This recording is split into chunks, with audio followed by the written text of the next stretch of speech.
আসসালামু আলাইকুম। Hello everyone, সবাই কেমন আছেন? আজকে রান্না করছি ছোট ইলিশ মাছ দিয়ে টমেটো ভাজি। চলুন রান্না শুরু করে দিই।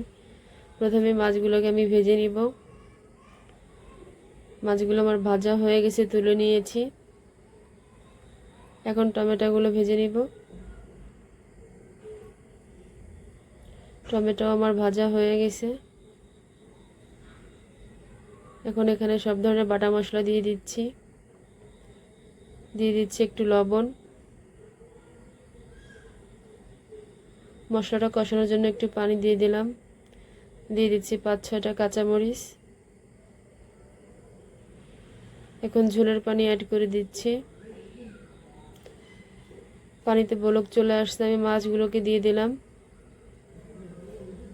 এখন টমেটোগুলো দিয়ে দিচ্ছি। এই তো রান্না আমার শেষ, দেখতেই পাচ্ছেন। এখন সার্ভ করব। আমার বাসায় আগে থেকে আলু ভাজি করা ছিল, আলু ভাজি দিয়ে একটু করে খেয়ে নিচ্ছি। এখন মাছটাকে ট্রাই করব।